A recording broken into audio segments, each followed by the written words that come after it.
Παρακώνω ελιές για να τις φάμε σύντομα. Προς την Ελένη την ελιά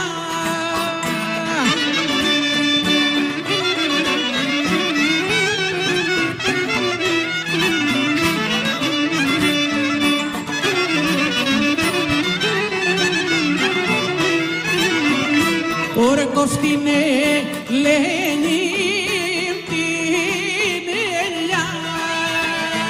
Σκεπάζουμε και σε καμιά δεκαριά μέρες αρχίσουμε να δοκιμάζουμε. Καλή μας επιτυχία!